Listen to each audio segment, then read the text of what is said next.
Pod Saúde, com Claudete Troiano. Olá, pessoal! Estamos aqui para mais um Pod Saúde. E antes eu tenho que agradecer essas pessoas maravilhosas que me ajudam a fazer esse podcast. Eu quero agradecer também a sua audiência aí, que é muito grande na internet. Eu sei que cada vez mais tem pessoas assistindo, comentando. Isso é muito bom para nós que fazemos o Pod Saúde. Então, se você quiser entrar no canal, né, tem que tocar o sininho para ter novas mensagens e saber dos nossos episódios. É Pod Saúde com Claudete Troiano. Espalhe isso, deixa eu ver, para 10 pessoas, já vai ajudar bastante, tá bom? Que todos possam se inscrever. A produção é feita aqui na Frame, uma grande produtora, uma das maiores de São Paulo. A direção é do Hélio Silliman, que já me dirigiu no Mulheres, já dirigiu Clodovil, já dirigiu Fantástico, já foi diretor dos principais programas de televisão há alguns anos. Mantém a Frame com todos esses funcionários maravilhosos aqui, a quem eu agradeço muito também. E é daqui, do bairro do Morumbi, da Frame, que a gente faz esse Pod Saúde para todo mundo. E cada vez mais tem gente fora do país assistindo.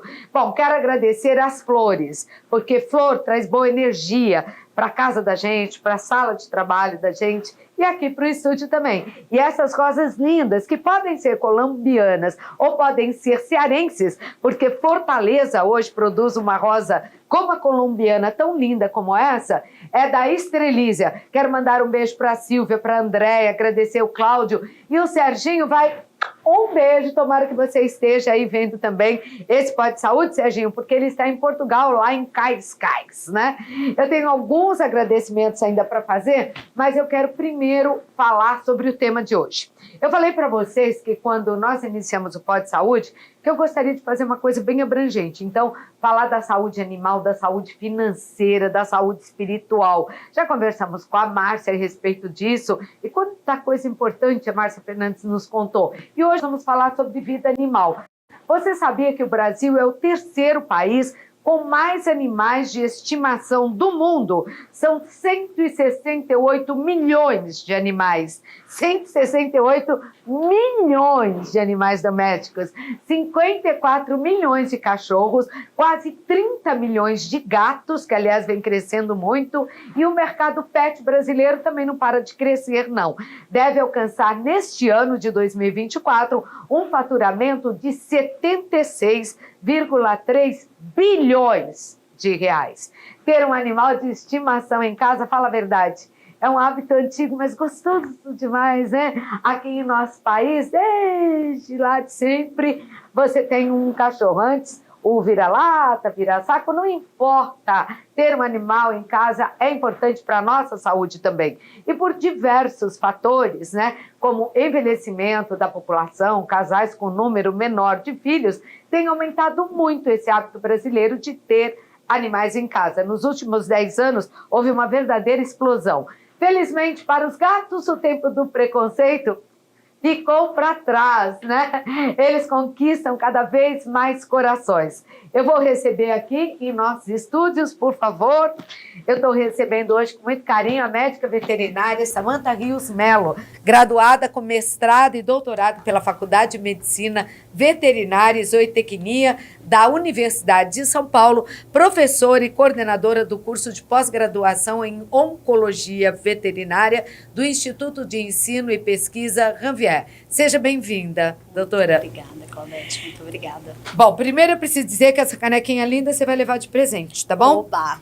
Para você ter uma recordação da gente. E é um presente, uma parceria que fazemos com a WS Adesivos, que tem mais de 3 mil brindes para você agora, de final de ano chegando, quer presentear os amigos, os fornecedores, os parceiros. Fale com eles, tá bom? O endereço está aí, @WS Adesivos. Quero agradecer ainda o meu figurino de hoje, que é da Belarte, e as bijus que eu uso, que são do Nino Branco, querido Nino.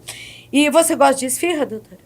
Sim. Sim? É? Fogatza? Também? Mais ainda. Então vamos conversar com o Ricardo. O Ricardo Araújo está aqui e ele é de uma esfirraria e fogaceria também. Coisa boa, eu adorei esses nomes aí. Ricardo, conta um pouquinho pra gente desse seu trabalho e que mesa linda. Parabéns. Obrigado, Claudete. Eu estou aqui com muita alegria aqui, porque realmente é uma realização de um sonho. Mesmo? Apresentar os nossos produtos aqui, que começou de uma forma assim tão para conseguir uma renda extra e de repente se tornou a minha renda principal. Muito obrigado por estar aqui.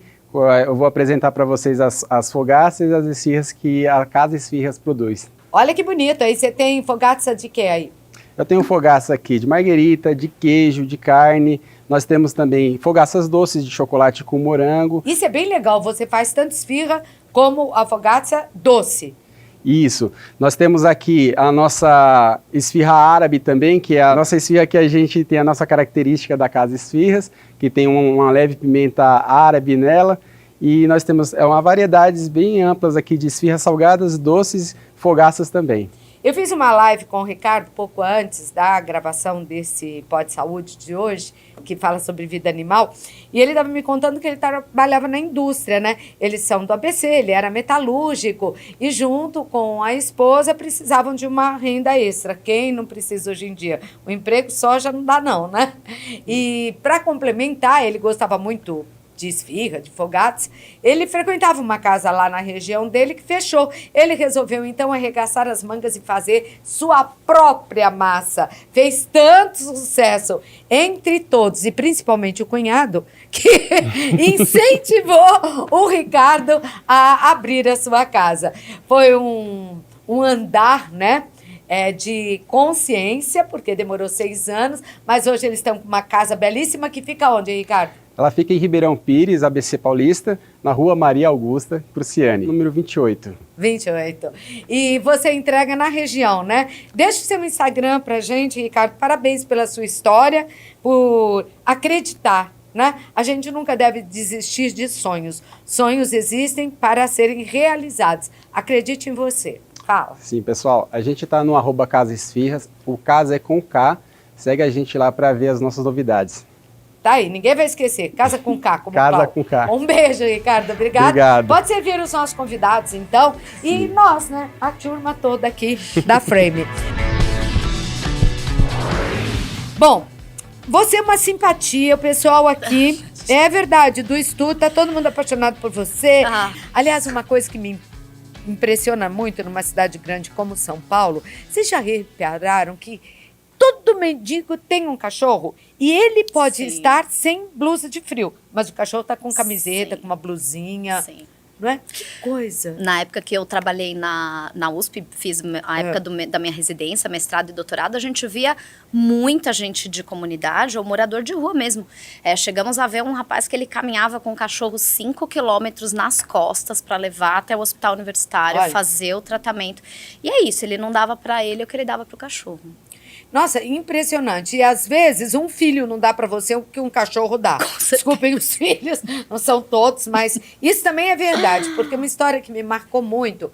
Eu sou cachorreira, né? Então, eu presto mais atenção talvez nas histórias de cachorro. Sim. Mas foi de um mendigo, ele foi atropelado, ele tinha um cachorrinho. Sim. O cachorrinho correu atrás da ambulância, quando a ambulância veio. Eu não sei como, se ele correu até lá. Eu sei que essa pessoa, esse pedinte, ele ficou internado mais de uma semana num hospital aqui, acho que foi na Santa Casa, se não me engano, em São Paulo. E o cachorro não saiu da porta da Santa Casa. Aí os médicos lá e descobriram que o cachorro era da tal pessoa que estava internada. E eles alimentaram, deram comida e tudo. Ele tinha... E essa pessoa que estava ruim, me desculpem, assim, do ponto de vista físico, não era uma pessoa bonita, era uma pessoa que já tinha mais idade, era uma pessoa extremamente pobre, que vivia nas ruas. Mas o amor desse cachorro por aquele seu tutor era tão grande que ele ficou esperando o tempo todo. O caso emocionou toda São Paulo e a prefeitura da cidade, que permitiu pela primeira vez que o pedinte que foi encaminhado para um abrigo pudesse estar com seu cachorro ao lado. Olha que história bonita. Que coisa linda. Agora, Muito que bonita. filho faz isso muitas vezes? Muitas vezes não faz. Com Nem vai certeza. visitar o pai que está internado, Com quanto mais certeza. ficar lá na porta de um hospital, com Dias, chuva, dias, com frio, com calor. Impressionante. Ele é o melhor amigo, na sua opinião? Bom, eu sou bem suspeita pra falar, né? Porque eu sei que você gosta de gato também, né? Mas gosto, mas assim, acho que ter um animal, que você falou, acho que ter um animal de estimação, e assim, hoje eu tenho amigos que têm de diversos tipos, né, vários, não só mais o cão e o gato, hoje a gente Sim. tem uma diversidade grande, e eu sinto que assim, pra nossa saúde mesmo, faz uma grande diferença. Faz, não faz? Na minha vida sempre fez. Doutora Samanta, quais são as principais características de um animal doméstico? Olha, a característica principal é que ele tem que conseguir lidar dentro de um ambiente pequeno, né? Muitas vezes, né? Então, é um animal... Cada vez menor, Cada vez menor, infelizmente, né? Então, é um animal que está acostumado a fazer ali as suas necessidades num lugarzinho específico, né? Que respeita as regras da casa, então, eventualmente, ele sabe que ele não pode subir num sofá ou subir numa cama, ou às vezes ele pode tudo mesmo e tá tudo bem também. Mas basicamente é o termo, né? Um animal domesticado. Então, ele aprende a viver da forma como a gente vive, né, com as regras de uma casa, respeitando ali a dinâmica familiar. Tem hora para acordar, tem hora para dormir, né? Então é impressionante como eles acabam pegando a rotina mesmo da casa, né? E por que um animal de estimação normalmente se afeiçoa mais a um membro da família? Ah, sim. Eles têm, tem gente que chama isso de imprint, né? Então, na verdade, eles de fato se afeiçoam mais a alguém, não necessariamente é quem dá comida, né? Não, né? Às vezes até é quem tem um pouco mais de até postura mesmo, e é aquele indivíduo que o animal entende como o chefe da casa, né? A quem ele deve o respeito e tudo mais. Então, isso é bem interessante. E nesse aspecto, vamos falar dos dois principais, né? Sim. Cães e gatos, como eu falei. Sim. O carinho, o amor pelos gatos vem aumentando a cada dia, já são 30 milhões no país. Já tem quase mais bicho do que gente Com nesse certeza. país. Agora, Com certeza. no que difere Cão e isso gato. que cão e gato, nesse aspecto que você citou, de obedecer, de entender a postura da casa e dos tutores? A gente brinca que assim, o cão, ele tem, né, ele mora naquela casa, né, com a família. E o gato, ele é o dono da casa e a família que tá morando com ele. Ah, né? sim, é? Os gatos, eles são, e eles se afeiçoam muito ao ambiente, né? Então, o cão não, assim, se você se mudar e vai para outro lugar, ele precisa da pessoa. O gato, ele tem uma relação muito com o ambiente, né? E o gato é sempre um pouquinho mais mandão ali, ele tem uma personalidade mais forte, tanto que os gateiros amam gato justamente por isso. Eles falam que o cachorro é muito permissivo e tudo mais, e o gato não. O gato, ele Tem mais personalidade. tende a ter uma personalidade mais forte, sim. Gatos precisam passear tanto quanto cachorros? Então, depende muito. Eu nunca vi um gato na coleirinha. Cadê a A filha? Lili, A a Lili. Lili. A Lili tava falando que o gatinho dela passeia com coleira, né? Pensa que é cachorro. Exato, mas é muito pessoal. Então, assim, a gente brinca. Tem cachorro que parece gato, tem gato que parece cachorro. A maioria dos gatos é isso. Eles gostam do ambiente deles, seguro, eventualmente até fechados. Tem gato que gosta de passear na vizinhança também e escolhe até algumas casas da vizinhança para visitar e tudo mais e volta para casa dele. Mas na maioria das vezes eles não gostam de estar nesse cenário aí de estar com coleira e tudo mais. Mas também, se você acostumar de filhotinho e tudo mais... Ele vai de boa. Ele vai de boa. Mas não necessita tanto. Não. Agora, para quem tem, tipo, cachorro em apartamentos cada vez menores, como nós vemos aí nas grandes Sim. capitais, assim como aqui em São Paulo, e não passeiam, qual é o Sim. prejuízo para a saúde desse animal? Sim. Na verdade, e aí principalmente pro cão, né? Porque o cão, ele é muito mais sociável, né? Ele precisa muito mais de uma interação social, quer seja com pessoas, quer seja com outros animais, né? E muitas vezes, hoje, principalmente em São Paulo, você sai para trabalhar de manhã, você vai voltar só no final do Exatamente. dia. Eles ficam muito sozinhos, né? Muito sozinhos. animaizinhos e muitos deles, então assim, problemas até com relação ao animalzinho idoso que fica deitado o dia inteiro, ele começa a ter probleminha articular, tem atrofia de musculatura, né? Por falta de por caminhar. falta de exercício. Imagina, dorme o dia inteiro, você chega, dá comida e dorme. É uma vida sedentária. É uma Esse não vida nasceu pra isso, né? sedentária, exatamente. Então, hoje, não só pela saúde mental deles, que era o que a gente se preocupava muito Sim. mais antigamente, pela saúde física também, eles precisam ter algum tipo que sejam 1, 2 vezes por semana de sair, interação. Hoje a gente tem as creches, né? Sim. As creches de cão e tudo mais, hoje são... Hoje tem até aquele que você pode deixar só para passar um dia. Daycare, hotel. hotel. Exato. Então, dependendo da raça, inclusive, se for uma raça de muita energia, e tem muitas raças que um Border Collie, por exemplo, se você deixar ele preso num apartamento o dia inteiro, você vai voltar, você não tem mais apartamento, né? Sim. Então, eles precisam mesmo ter essa interação. A creche ajuda muito. O Border Collie que você falou é a raça mais inteligente que nós temos hoje? Olha, eu vou te dizer que é uma das mais inteligentes mesmo. Ele é tido como uma raça de muita inteligência e também de muita lealdade, né? Eu sou apaixonada por Border Collie. Não posso ter porque não vai caber. Mas é aí que está. Então, eu queria que você já começasse orientando as pessoas que querem oferecer de presente para a criança, porque a criança pede, lógico, e gosta, e precisa dessa relação. Ou pessoas de mais idade, que ficam sozinhas, né?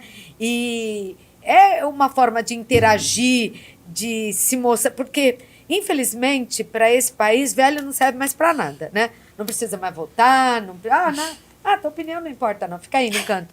E não é isso, porque essa pessoa vai piorar muitíssimo. E um animal de estimação, nossa, é uma bênção para quem tem mais idade, não é, doutora? Com certeza.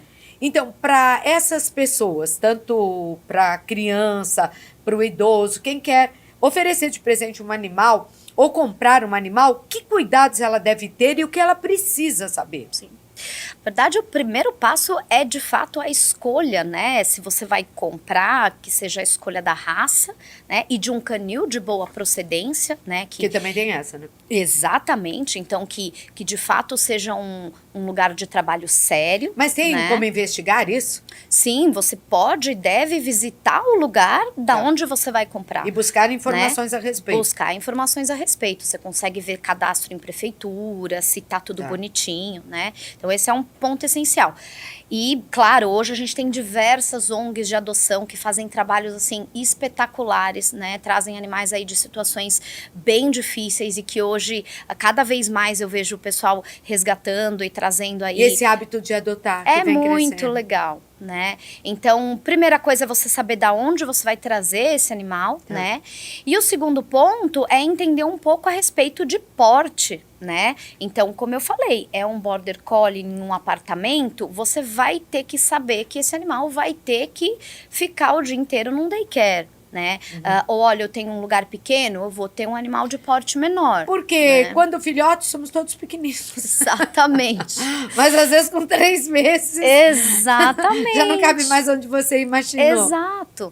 E tem a questão da personalidade, da energia do animal. E assim, a gente pode tentar selecionar um pouco pela raça, mas a grande verdade é que, assim como cada indivíduo é um indivíduo, cada animal é um animal, né? Então, estar preparado para... Você pode ter um cachorro com muita energia, você pode ter um gato que queira passear na coleira, né? Que goste de passear. Ou você pode ter um cachorro que você vai dar para uma criança e esse cachorro, na verdade, é tranquilo e gosta de dormir o dia inteiro, né? Então, entender que aquilo ali não é um objeto, né? É um indivíduo que tem as suas particularidades e que a grande verdade é que, assim como ter filho, você também não consegue muito controlar a personalidade, né? E, claro, todos os cuidados, né? Entender que gera gasto, né? Muito gasto, muito e a pessoa tem que estar gasto. consciente disso. Porque nós vivemos num país onde se procurava ou comprava tartaruga para curar bronquite. E põe embaixo da cama do filho. E depois a tartaruga, coitada, crescia e ninguém sabia o que fazer com a tartaruga. Ou ninguém contava para essa pessoa que as fezes da tartaruga iam ficar são por ali. horríveis, iam ficar por ali. Então, e às vezes a pessoa não pensa no gasto que tem. Sim. Ou você compra vacinado ou você vai dar vacina. E quais são Sim. as principais, falando de cachorro e gato? Sim, na verdade, assim, a gente tem as vacinas antivirais, né, de doenças virais mais comuns em cães e gatos, e aí a gente tem para gato a tríplice, para cão a óctupla, enfim, que a famosa V8 ou V10, que são anuais, e a gente tem a vacina antirrábica, que para os dois é a mesma. Basicamente, essa antiviral, essa vacina, né, para esse combo, né, de vírus mais comuns em cães e gatos e a antirrábica, são as obrigatórias anuais aí, Tá. né? Claro que existe uma série de particularidades em relação à vacinação, né? Então a gente indica o quê? Ir todo ano ao veterinário. Ele vai avaliar de fato... Gatos, inclusive. Gatos, inclusive. E ele vai avaliar de fato a indicação da vacinação, né? Gatos fazem muito um sarcoma de aplicação, então às vezes, dependendo da rotina do gato, a gente não indica vacinar que é isso, todo esse ano. sarcoma aí? Os gatos, eles têm não se sabe muito por quê, mas eles têm uma predisposição muito grande a fazer um tumor em lugares de aplicação. Aplicação principalmente de vacinas ou outras substâncias mais gordurosas. Então, mais oleosas, na verdade.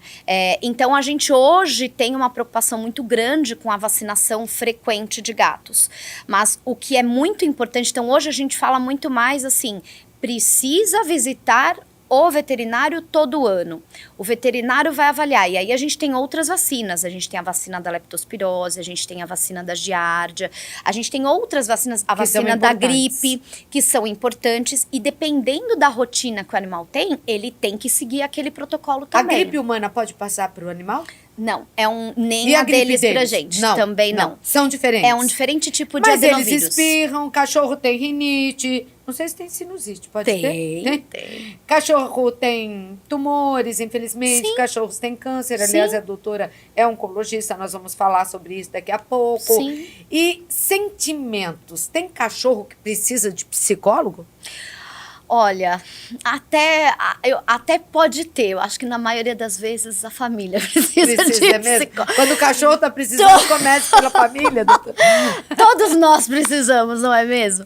Mas assim, a gente tem sim uma série de problemas comportamentais. Sim, né? Porque eu tinha oferecido de presente um cachorrinho, porque em casa nasceram 10 há algum tempo, e a pessoa se separou e o cachorro me foi devolvido. E esse cachorro, que era magrinho, começou a engordar e ficar num poço de tristeza que eu não sabia mais o que fazer. E as pessoas esquecem que é um ser vivo e que tem sentimentos. Com certeza. Não, a gente vê muito. Se sente rejeitado. A gente vê muito isso de animal. Às vezes a família se muda, deixa o animal. Ou abandona, eu Ou fico abandona. boba. Basta você procurar na internet aí, dá um Google, abandono de cachorro. É absurdo, eu já vi cada situação absurda, como a pessoa tem coragem.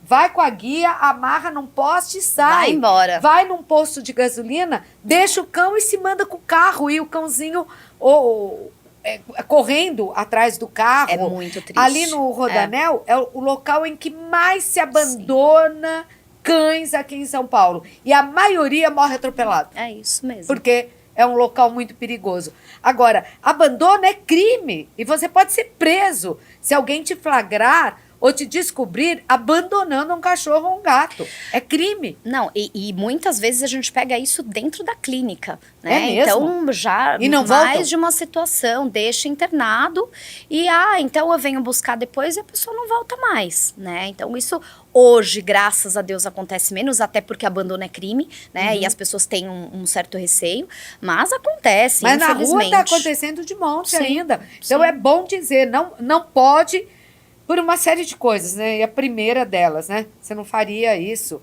Você gostaria que alguém fizesse isso com você? Né? Ou faria isso com teu filho? Você ia abandonar lá na rua? Sim. E se você for flagrado, pode ser preso. Bom, eu não sabia que tinha o Dia Mundial do Gato. Eu descobri que tem. 17 de fevereiro é o Dia Mundial do Gato. Tem o Dia Mundial do Atenção, Gato, do gateiros, cão. tem que fazer festa pros gatinhos aí. O gato precisa de banho, porque dizem que o gato se limpa sozinho. Sim. É? De fato, eles têm Já vai uma grande economia. Olha, comparado com o cão, já vai uma grande Meu economia. Deus. Eles têm o hábito de se lamber, né? Então, isso para eles, inclusive, faz parte do comportamento, né? Quando você observar um animal que tá com o pelo que ele não está se lambendo, isso normalmente pode indicar algum problema de saúde, né? Eventualmente, ele pode precisar de um banho, sim, terapêutico ou alguma coisa assim, guiado aí pela indicação de um veterinário. Mas no dia a dia, ele mesmo se limpa. Bom, para gato eu não sei, mas eu sei que para cachorro tem até o furô. Ou Meu Deus. massagem. Tudo. Agora, outra dúvida, assim, né? Uma curiosidade minha em relação a gatos. Eles precisam de medicamentos contra pulga e carrapato? O gato pega pulga tanto quanto cachorro e carrapato? Tanto quanto.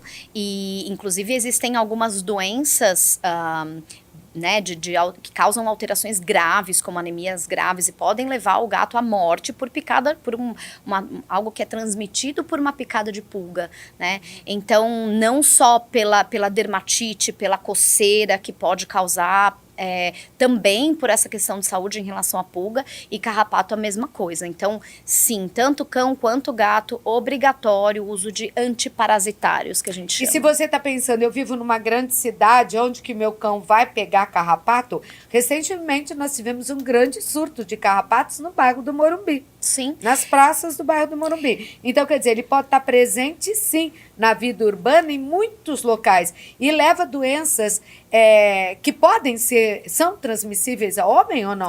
Não. Essas do carrapato? Mas podem matar o bicho. Com certeza. Na verdade, assim, quem mais vai trazer, né, pulga e carrapato para sua casa é você mesmo. Que né? fica saindo, né? Que anda, então Veja o lá onde sapato, você tá indo, hein? na rua mesmo, né? Verdade. O sapato, você pisa ovinhos ali de pulga e tal. Então, sim, a maioria das doenças que afetam os cães e gatos em relação aos parasitas não afetam o homem, né? A febre maculosa é uma, mas isso a gente não tem cão dentro da cadeia. A raiva, que é uma zoonose importante, tá? A leptospirose, enfim, mas a maioria das doenças a gente não tem essa correlação, mas é mesmo pela vidinha deles mesmo. Sim, é lógico, né? Se você gosta, tem que tratar bem. Bom, falando em tratar bem, a Marcela Troiano, repórter aqui do nosso Pod Saúde, ela esteve visitando uma clínica que trabalha com doação de sangue animal. Imagine você, se para nós humanos a gente vive fazendo campanhas, né? Doe sangue, o banco ou os bancos de sangue do país são sempre quase vazios e a gente só sabe do valor quando alguém próximo precisa do sangue. Imagine o sangue animal, então. A Marcela conta tudo pra gente agora. Vai lá, filha.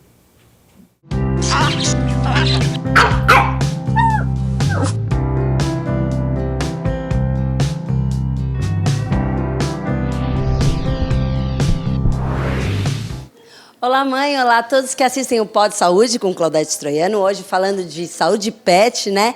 E tem algo muito importante e que muitos não sabem.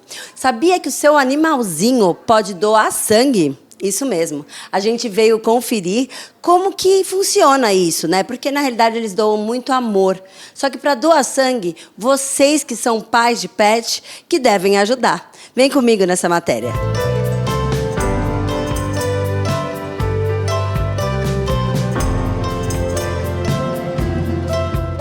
Aqui com Lilian Tatibana, que é sócia proprietária e veterinária da Pets and Life. Tudo bem? Tudo bom, Marcela? É um prazer estar aqui mostrando esse trabalho tão importante e lindo, né? Obrigada. A gente vai mostrar tudo para o pessoal tirar as dúvidas. Vamos começar assim, do básico, né? Como funciona a doação de sangue animal?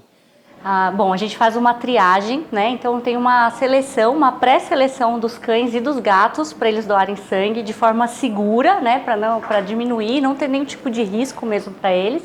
Então tem uma faixa etária, né? De 1 a 8 anos de idade, o cachorro ou o gato eles estão aptos para participar desse programa de forma segura. Peraí, então são cachorros e gatos que podem doar? Aqui no nosso estabelecimento. Ah, tá. No nosso mas laboratório. Em outros lugares podem Sim, os cavalos podem doar sangue também, né? Então, a gente aqui especificamente trabalha com cães e gatos. Isso. Tá. De pequeno porte ou não? De qualquer porte. Sendo cachorro ou sendo gato, de qualquer porte. Tem pode um limite participar. de peso? Tem um mínimo de peso, né? Então, assim, o cachorro, a gente estima aí 28 quilos seria o peso ideal. A partir desse peso, ele poder ser doador de sangue. Para poder doar uma bolsa de sangue cheia, que a gente fala completa, a bolsa de sangue humana. É a mesma que a gente usa na medicina humana, a gente utiliza para os cães também, né? Então, é um processo muito semelhante, super seguro, onde os cães, a gente faz uma série de exames, primeiro para saber se eles estão aptos a doar sangue de forma segura e depois também para saber se o sangue não tem nenhuma doença, não vai transmitir nada para o cãozinho que for receber. Ah, então, pera. Se eu tenho meu cachorrinho, tá dentro dos padrões, eu trago ele aqui. Aí vocês primeiro fazem um exame, é isso? A gente faz um exame, que nem na medicina humana, a gente faz um teste para saber se o cachorro tem ou não anemia, se ele tá ok, né? Então a gente testa. Porque tem algumas doenças que não pode, né? Exatamente. E aí ele doando sangue, tendo o mínimo de pré-requisito para ser segura a doação, a gente faz os testes das doenças que são transmitidas pelo sangue. Então são diversas doenças que são normalmente silenciosas, sabe, nos cães, que a gente, aparentemente, o cão tá saudável, e aí, às vezes, quando a gente faz o teste, a gente consegue detectar. Olha que importante também, né, porque você vem fazer uma boa ação e, às vezes, descobre que seu animalzinho tá doente e pode tratar, né, com prevenção, assim, né, antes que cause algo mais grave, é isso? Acaba funcionando como um check-up mesmo, né, então a gente tem um programa, o cão, ele vem com certa frequência fazer essa doação, e, às vezes, a gente consegue detectar a doença no estágio bem inicial, por o teste ser feito sempre com frequência. Ah, né? E qual é essa frequência? A gente faz a cada 4 meses, né? No programa de doação de sangue, a doação repete. Legal. Então, no programa. E me diz uma coisa, qual cãozinho ou gatinho não pode fazer de jeito nenhum? Tirando esse do sangue. Ah, sim. Então tem a questão da idade, tem a questão de ter alguma doença. A idade. 1 a 8 anos de idade. 1 a 8 anos, Não, assim como uma pessoa, não pode ter um histórico de doença prévia. Então, assim, se o cachorrinho, como uma pessoa, tem diabetes ou tem um problema no coração, trata de algum câncer, problema rins, fígado, alguma doença crônica, né, que já sabe que tem, a gente não pode colher sangue dele para doação. A gente falou o peso dos cachorrinhos, mas e dos gatinhos? Os gatinhos, o mínimo de 4 quilos. Para gatos, né, tem uma coisa bem interessante que a gente aqui é pioneiro no banco de sangue de gatos. Olha, que particular, né? Então, através do meu mestrado pela USP, a gente conseguiu desenvolver um material muito específico para gato, que é pequenininho, né? A gente não consegue utilizar a bolsa de sangue humana, assim como para o cachorro, para o gato, por causa do tamanho.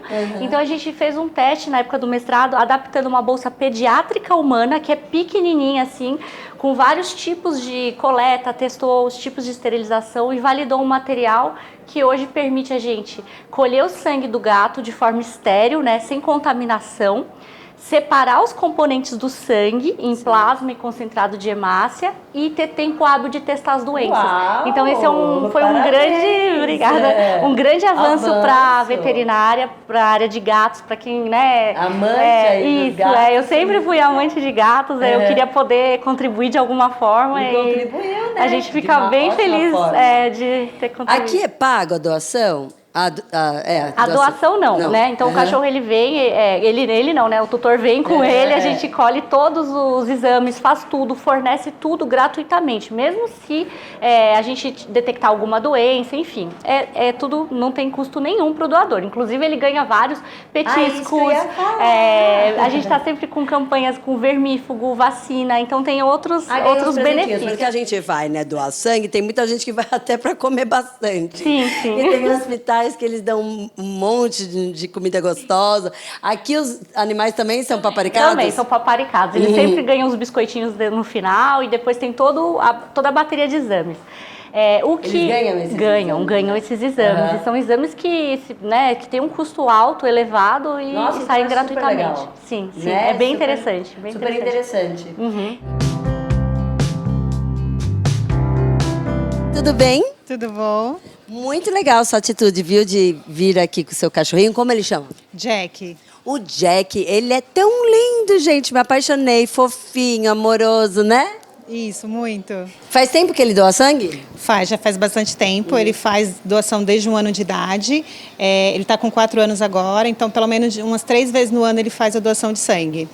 E como que vocês descobriram? Por que você decidiu doar sangue do seu pet? Eu sou doadora de sangue e quando eu fiquei sabendo que o cachorro também poderia doar e o Jack é compatível para fazer a doação de sangue, em seguida já procurei um laboratório para que ele pudesse fazer a doação de sangue. Você acha que ele sofre, ele gosta? Como que funciona para os pais que estão aí em casa também trazerem os seus?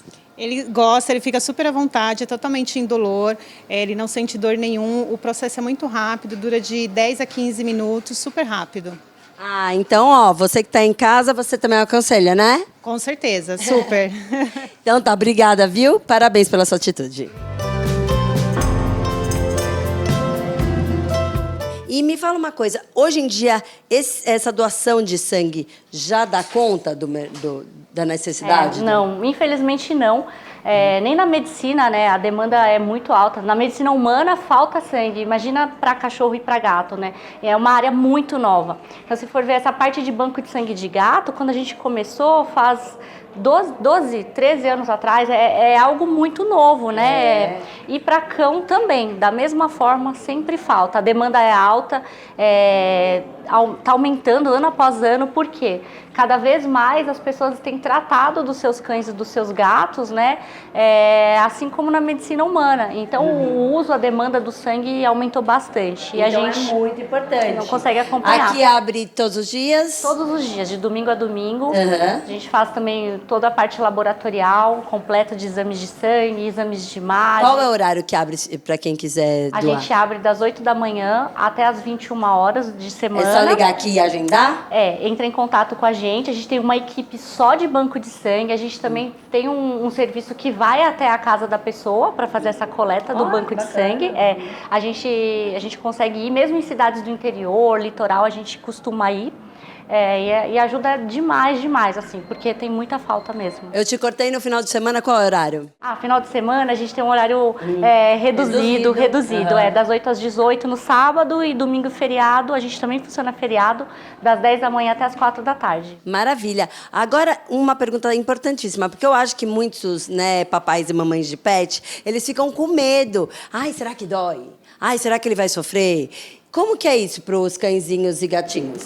É como se a gente fosse doar. A picada é a mesma, né? Então não dá para dizer que não tem nada, tem a picada da agulha, né? Lógico, eles às vezes, né, não entendem e tal, mas tem essa picadinha da agulha. A gente não utiliza nenhum tipo de anestésico, nenhum tipo de sedativo, justamente para não ter nenhum risco. Então a gente de fato seleciona cães que permitem a doação, que tem um temperamento dócil, que são tranquilos.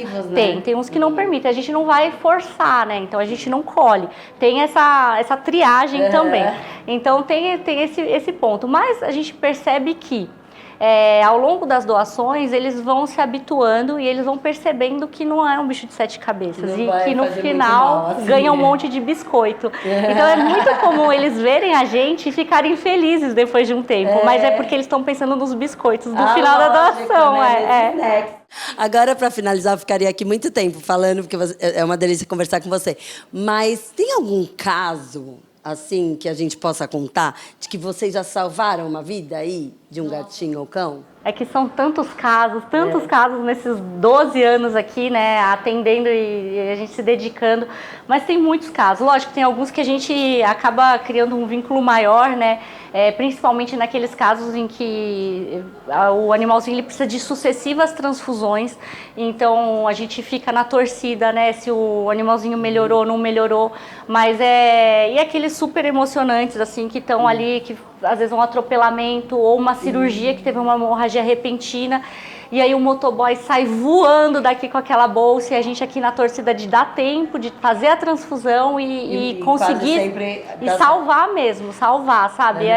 Isso traz muita alegria pra gente mesmo. Legal, muito legal. Olha, você que está em casa, se puder, venha doar sangue do seu pet, vai ser muito importante para outras vidas também, né? Um ato de amor aí para com o próximo, né? De amor, é um ato de amor. Já que eles dão tanto amor pra gente, não é mesmo? Verdade.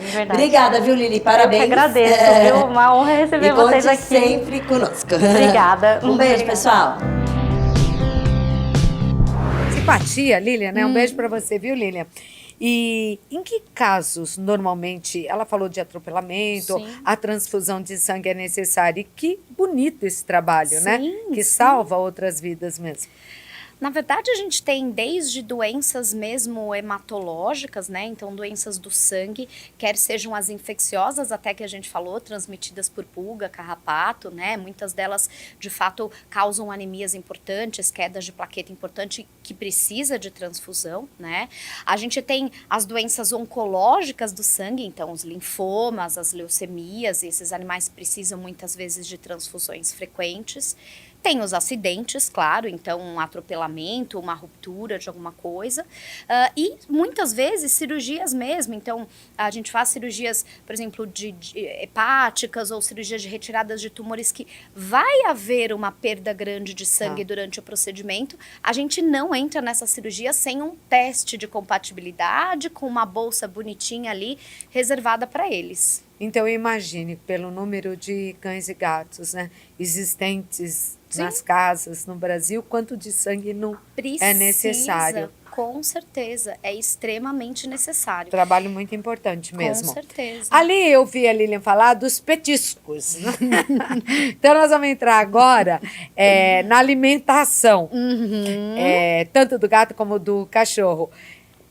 Tem alguns veterinários que dizem tudo bem, outros é melhor não. Qual a sua opinião sobre esses petiscos, esses que vendem em supermercados, nas grandes, né, lojas pets espalhadas pelo Brasil? Olha, Claudete, eu sempre costumo dizer assim, primeiro que tem a individualidade do paciente, né? Então, claro, existem pacientes, assim como uma pessoa diabética não pode, né, comer um chocolate, tem algumas questões, então tem alguns animais que têm alterações que não permitem os petiscos. Mas assim, a grande verdade da vida é que a gente vai evitar os excessos, né? Um pedacinho não vai matar. Eventualmente, se o animal for saudável, for um petisco de boa qualidade, né? Hoje a gente tem petiscos no mercado. E não exagerado, né? E não exagerado. Hoje a gente tem petiscos no mercado que tem uma quantidade de proteína super boa, né? Que não tem fatores alérgenos. Então, assim, dá para escolher um petisco legal, não abusar, né? E se o animal não tiver nenhuma condição que não permita, não vejo por que não. Em relação à alimentação caseira acompanhada por um veterinário, você é favorável a ela? Exato. O ponto é exatamente esse. A alimentação caseira, que a gente chama, né? Ela pode ser feita. Hoje a gente tem algumas suplementações aí que podem ser utilizadas para que isso funcione para eles, mas é estritamente necessário que seja acompanhado por um nutrólogo, que a gente chama, né? Que é um médico veterinário especializado em nutrição animal, e ele vai fazer o cálculo. Complementar, né? E ele que vai decidir, às vezes até eles colocam um pouco de ração junto da comida caseira, porque às vezes a conta não fecha. Para suplementar. Para suplementação. Então, assim, não tem problema nenhum. Existem pacientes que, inclusive, precisam mais da alimentação caseira. Os idosinhos começam a ficar com o paladar mais chatinho, mas precisa ser acompanhado por um médico veterinário, senão o problema fica muito maior depois. Hoje em dia nós temos uma variedade muito grande de rações, né? Rações para cães que são alérgicos, para filhotes, para tudo que você possa imaginar. Mas eu sou uma dessas que tive que fazer complementação não, alimentação caseira com suplementação de nutrólogo, né, animal, porque por causa da alergia. Sim. Que eu tenho maltese. O maltese tem aquela pele cor-de-rosa, assim. É um tipo, uma raça de cão que tem muitas alergias. Sim. Então, eu criei até umas receitas. Quibicão. Eu ficava criando receitas lá, tendo a carne, mas tendo uma farinha de aveia ou a própria aveia. Não é difícil, encontrei bons sites sobre isso e é bem legal. É muito diferente do que dar resto de comida para cão, como se fazia no passado, mas uma alimentação caseira. Bom, eu queria falar ainda com você a respeito de alimentação, se é verdade que cão gosta a vida inteira de leite, ou gato. Ah, que gato gosta de leite. Não. Tem gato que gosta, mas, enfim, também vai da individualidade. Aqui tinha o mingauzinho, né? Isso, É algo antigo mesmo. E, na verdade, ele pode até ter um pouco mais de dificuldade de metabolizar aquela Então já estava errado, aquilo tudo estava errado. Mas a gente dava fubá antes, né, também. Nossa, é verdade. Né? Dava. Não era? Fazia pro cão, era fubá mesmo. Era fubá, e quando punha ali alguma Fubá com outra os músculos, coisa. e olha lá, né? Então, assim, na verdade, tudo é hábito. Aliás, até os bebês tinham mamadeiras, né? Que eram engrossadas com amido de milho. Exatamente. E estava tudo errado, né? Hoje em dia, nada de doce, até os 2 anos. Isso. O que mudou, na verdade, na medicina animal de uns anos para cá, doutora? Olha, na verdade, eu vejo o que mudou, primeiro ponto, nós somos médicos melhores. Tá? Certamente a medicina veterinária evoluiu muito em termos do que a gente tem de conhecimento, do que existe de conhecimento até em literatura internacional e tudo mais, isso no mundo todo. Hoje a gente tem muito mais recursos do ponto de vista diagnóstico, de tratamento, então hoje a gente consegue melhorar muito mais a qualidade de vida, prolongar o tempo de vida, né, com qualidade. Então eu acho que estritamente nós somos melhores. E aí vão surgindo essas coisas que antes a gente acreditava que eram boas e hoje a gente já tem o conhecimento de que pode ser melhor. E especialização, né? Nunca se viu tanto. Exato. Antigamente era o veterinário a cuidar como um todo do seu bichinho de estimação. Sim. Hoje em dia nós temos, você acabou de falar em nutrólogo, tem você que é da área de oncologia, Sim. tem cardiologista, tem geriatra. Sim. Para cães tem todas as especialidades? Todas as especialidades, tem pneumologista, médico veterinário, até especializado E em onde se reprodução. ensina isso tudo? É depois da faculdade? Isso, normalmente sim. Então, assim, a gente tem diversas formas, né, de se especializar. Então, o mestrado, o doutorado, uma pós-graduação, lato sensu, né, que a gente Na área oferece. específica que você escolhe. Isso. Então, como a gente tem faculdades aí, institutos de renome que oferecem essas pós-graduações, né? Essas complementações aí do que a gente aprende na faculdade de uma maneira mais focada. Isso é fato. E qual é o nível do Brasil em relação a isso comparado a outros países? Você diz em relação à veterinária, Não, especializações? a veterinária, especializações. Você disse, hoje somos médicos melhores. Olha, eu vou te dizer assim, com muita sinceridade, eu vejo que os médicos, a gente vai para congresso internacional aí quase todo ano e tal, nós não perdemos em nada para os médicos aí fora, não perdemos. Inclusive, eu acho que nós temos mais possibilidade de tratar, porque lá fora a questão de gastar muito dinheiro com o animal normalmente não é muito bem vista. Então, lá, muitas vezes, o animal, eles olham os custos e não é possível, vamos para a eutanásia, né? Então, os custos lá são muito mais elevados também, diga-se de passagem, não é todo mundo que consegue arcar com um tratamento de qualidade. E deve doer muito, né? Nossa Desistir Senhora. Por impossibilidade. De um companheiro por impossibilidade financeira. Aqui você no início falou sobre o hospital veterinário da USP, ele continua atendendo? Sim, o hospital veterinário da USP continua atendendo. Hoje, na Aqueles verdade... que não têm condições de pagar, sim, né? Na verdade, até hoje existe um convênio com a Prefeitura de São Paulo lá. Então, se você... de fato, tem a comprovação de uma baixa renda, você consegue atendimento lá. Claro que daí é lotado, tem que chegar cedo e tudo mais, mas são profissionais... Mas não importa, mas não, e são os médicos profissionais estão lá. excelentes, inclusive, né? São profissionais ali da USP de muitos anos, que eu conheço todos, inclusive, mas assim, de fato são profissionais fantásticos, é um atendimento fantástico, uma estrutura maravilhosa, é só mesmo ir lá e aguardar o atendimento. A velhice, tanto no gato, quantos anos mais ou menos vive o gato? Vixe, depende muito, tem gato hoje vivendo 21, 22 anos. Nossa, quer dizer aí... que como nós humanos, essa sobrevida vem também... Aumentou. A expectativa de vida aumentou muito em cães e gatos. Antigamente, você vê um gato de 20 anos, era raridade. Hoje, a gente vê até com uma certa frequência, né?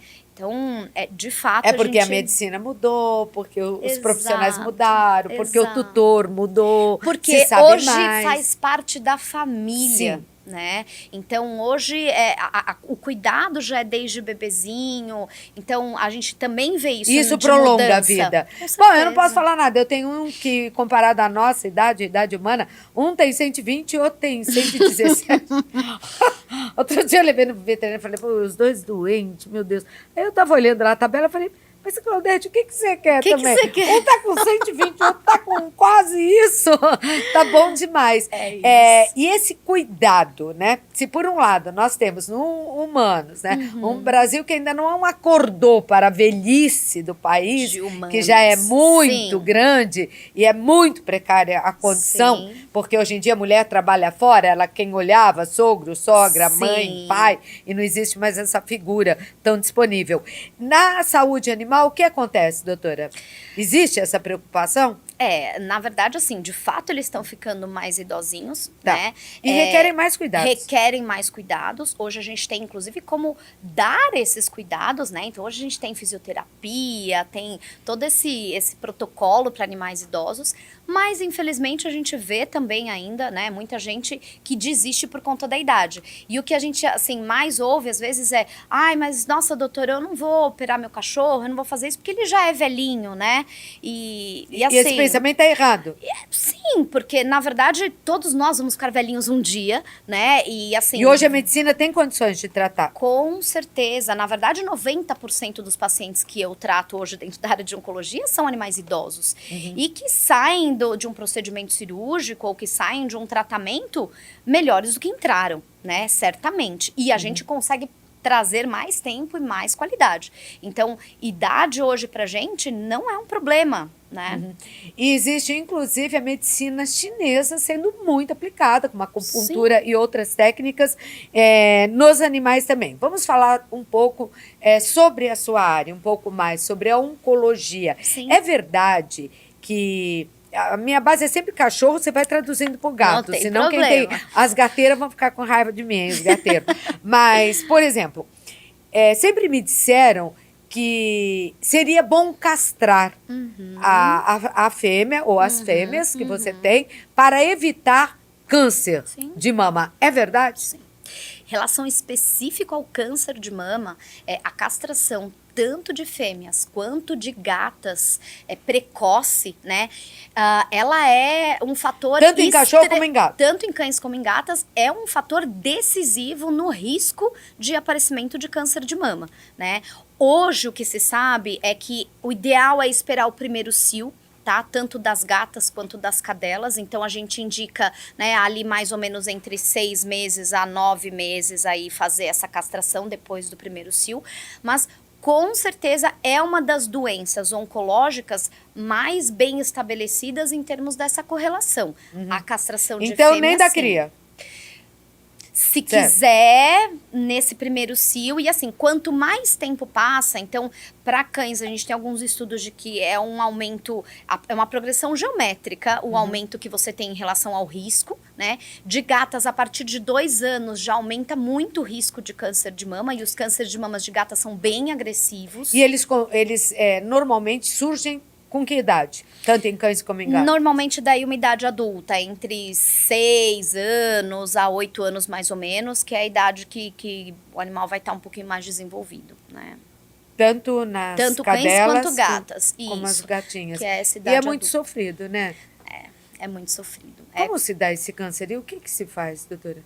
Porque Hoje- são muitas maminhas. Você diz o câncer É. de mama. Então, depende, né? A gente normalmente é cirúrgico, né? Tá. Então, a gente... Mas ela vai ter numa ou se tem em uma, vai ter em várias? Então, em gatas, a gente, se tem uma das mamas, a gente acaba muitas vezes indicando a retirada da cadeia total, que são as 4 maminhas, né? Porque é muito agressivo e a comunicação linfática ali é muito expressiva. Em cadelas... É uma cirurgia grande. É como uma você cirurgia grande. E em cadelas, a gente às vezes pode fazer regional, né? Então a gente tira só algumas mamas ali, e isso depende muito da questão individual ali daquele paciente. Porque a cadela tem mais, né? Tem vários. A cadela tem 5 pares de Tá. mama, a gata tem 4. Tá. Mas é que os cânceres de mama em cadelas alguns, quase 50% deles não são tão agressivos. Então a gente consegue trabalhar até com a cirurgia de maneira menos agressiva também. Tá, que coisa. E sabe-se por quê a gatinha sofre mais?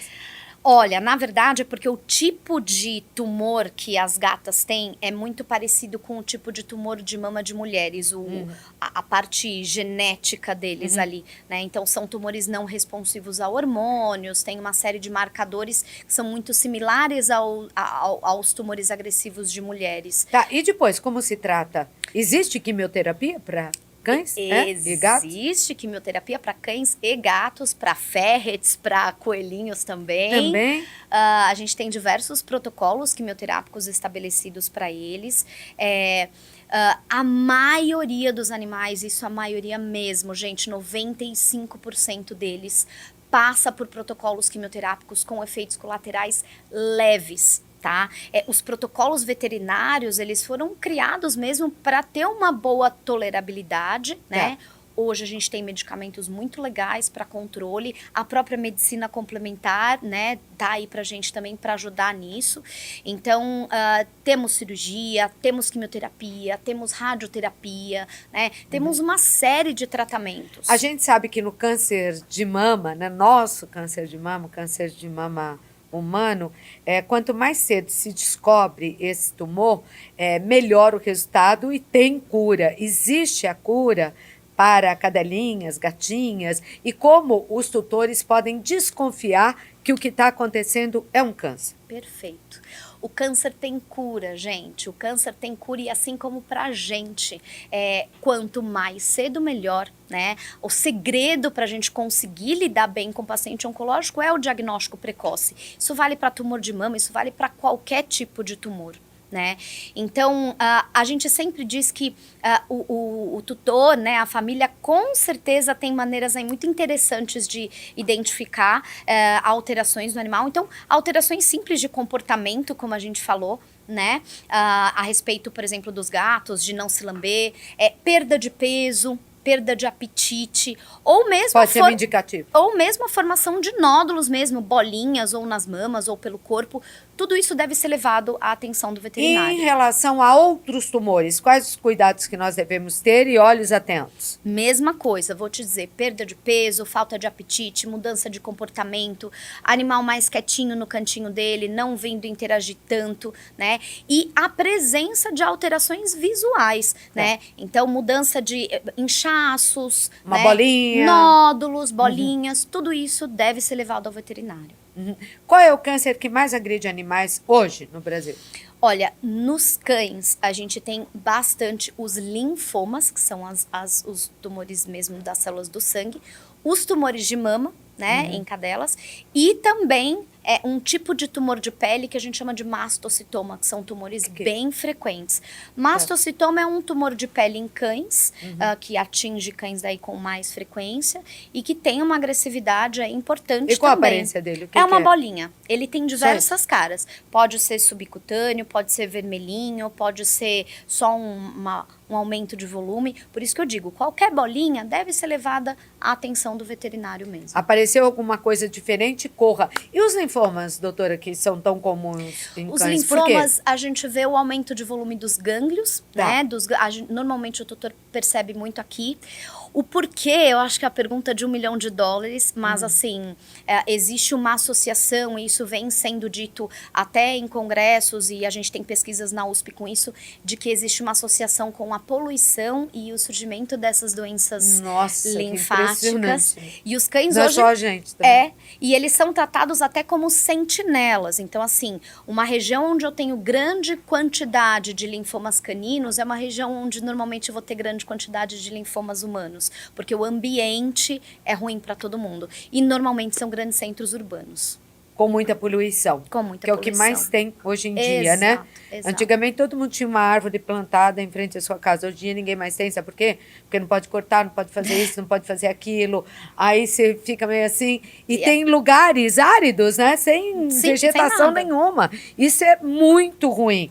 Eu costumo falar, faça um teste se seu bairro é muito poluído. Pegue um lençol branco e pendure assim próximo, né? Não vai dar bandeira se mora em apartamento, vai receber uma multa, vai me culpar. Mas coloca num lugar, assim, como se fosse uma cortininha, e você vai ver em quanto tempo aquilo fica da cor do café, não é? Exatamente. Tudo isso a gente respira. É Nunca isso. foi tão importante É lavar o isso. nariz É nessa isso. cidade como São Paulo. isso. O que eu mais vejo é que as farmácias estão ficando ricas de tanto vender seringa e garrafinha para lavagem nasal, porque a sujeira entra e aquilo lá você fica respirando e parece que está todo mundo gripado. Falando nisso, dá para lavar nariz de... Outro dia eu estava espirrando, eu falei, será que eu tenho alguma seringa? Será que é bom fazer uma lavagem nasal? Dá sim, Dá? do É mesmo jeito. recomendado? Só o nariz é mais comprido, né? Mas dá pra fazer. Sorinho fisiológico, rinossoro, aquele mesmo que a gente Certo. aplica, sem É problema mesmo? nenhum. Para respirar melhor, porque até eles Com sofrem com Nariz isso. ressecado, né? Nesses dias de tempo mais seco, umidificar ali com um sorinho fisiológico, excelente.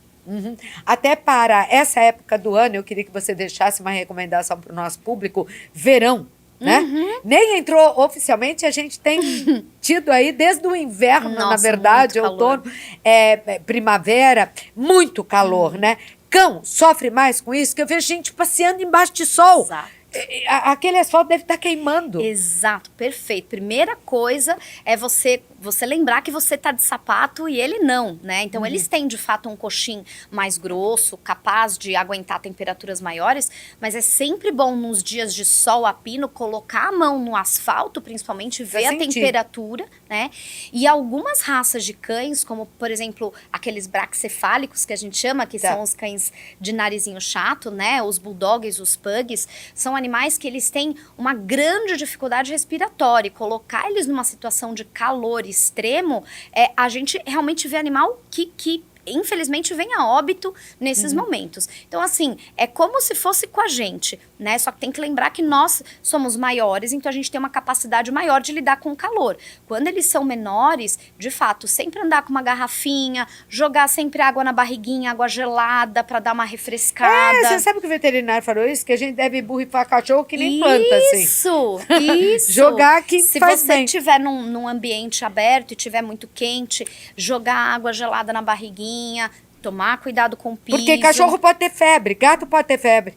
Tudo, eles podem ter tudo que a gente tem. Então, tem que ter todo o cuidado e amor que a gente tem para dar, né? Desse Onde mundo. eu te encontro, Samantha? Claudete, eu vou colocar, o pessoal vai colocar aqui Sim. o meu Instagram, então fiquem à vontade, se vocês depois tiverem alguma dúvida, Mas qual quiserem é? saber Pode alguma falar. coisa, é @SamanthaMeloVet. E eu sou sócia proprietária de uma clínica também, que é a Clínica Amo Patas, que o pessoal vai colocar aqui o Instagram também, que é @Clínica Amo Patas. E estamos sempre à disposição para cuidar aí do amor da sua vida. E onde fica a tua clínica? Fica na região ali do Butantã, Vila São Francisco, próximo da USP. Legal. Próximo da USP, só poderia ser. Por ali.